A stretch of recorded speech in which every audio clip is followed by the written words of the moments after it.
कर्क राशि, लाभ स्थान में गोचर कर रहा चंद्रमा आज आपको भूमि, भवन और वाहन से संबंधित योजना का क्रियान्वयन कराएगा। क्रोध पर नियंत्रण रखिएगा, सारे कार्य बनेंगे। भगवान शिव को अगर भांग या विजया अर्पित करें आज तो परम कल्याणकारी परिणाम मिलेगा। आज सफलता का मीटर 70%, सेहत का मीटर 80% और संबंध का मीटर 75% अंक देता है। वृश्चिक राशि, पत्नी के घर में गोचर कर रहा चंद्रमा आज आपको हर क्षेत्र में सफलता दिलाएगा। आर्थिक लाभ तथा संबंधों में पूर्ण प्रसन्नता प्रदान करेगा। आज जल्दबाजी में कोई कार्य न करिएगा और भगवान सदाशिव को आज बेलपत्र अर्पित करके घर से निकलिए। दिन अत्यंत सुखकारी होगा।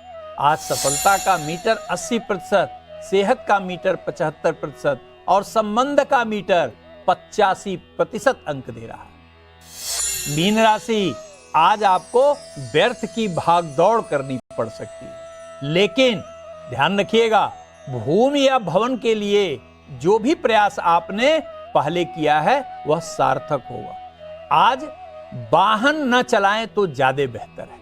आज गरीबों में वस्त्र का दान देकर दिन को और सुखद बना सकते हैं। आज सफलता का मीटर 65%, सेहत का मीटर 70% और संबंध का मीटर 75% अंक दे रहा है। आचार्य जी, आज के दौर में काल सर्प दोष की तमाम पूजा या उपाय तो बताए जाते हैं, लेकिन आपसे जानना चाहेंगे कि कुंडली में काल सर्प दोष होता है या नहीं, ये जरूर समझाइए। देखिए, अधिकांश ज्योतिषी गण की यह मान्यता है कि यह योग पूर्व जन्म के पाप कर्मों के कारण ही बनता है। काल सर्प योग के पुजारी ज्योतिषी गण ज्योतिष के सभी अन्य योगों से इसे ऊपर मानते हैं और लगभग आप व्यवहारिक जीवन में देखेंगे कि आपके जीवन में कोई भी संकट हो वह उत्तरदायी काल सर्प योग को ही बनाते हैं।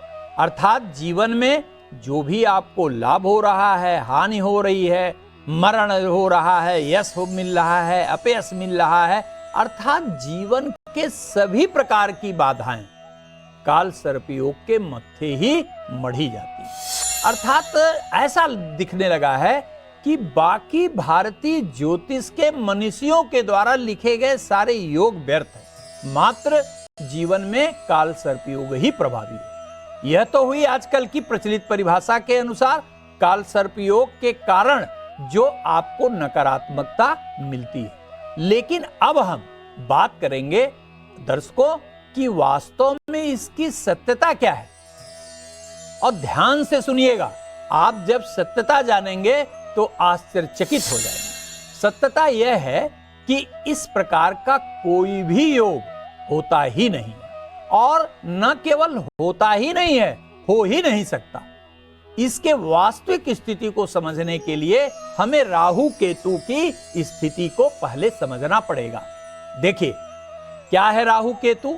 राहु केतु कोई भी ग्रह नहीं है और न ही सौर मंडल में इनका कोई स्थान है। सूर्य की दीर्घवृत्ताकार कक्षा और चंद्रमा का मार्ग जहां काटता हुआ प्रतीत होता है, वही काल सर्प योग के दो फैक्टर राहु और केतु कहलाते हैं। जैसे यह आभासीय मार्ग है, सूर्य का दीर्घवृत्ताकार कक्षा और चंद्रमा का मार्ग जहां एक दूसरे को काटता है, ऊपरी बिंदु राहु कहलाता है और नीचे का बिंदु केतु कहलाता है। जब यह स्वतः ही प्रतिच्छेदन या कटान बिंदु होते हैं, जिन्हें पूर्ण ग्रह ही नहीं माना जाता, छाया ग्रह माना जाता है, तो छाया ग्रहों के बीच में प्रकाशमान ग्रहों के आने का अर्थ क्या है? पहली बात।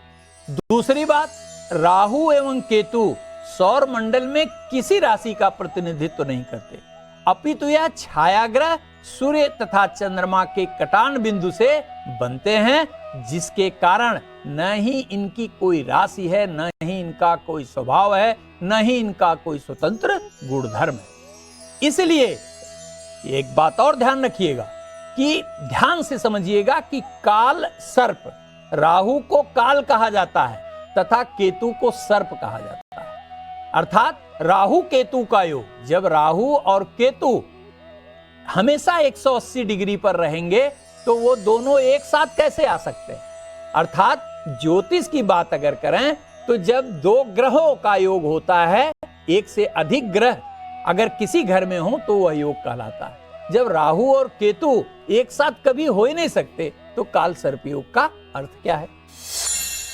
तो आगे काल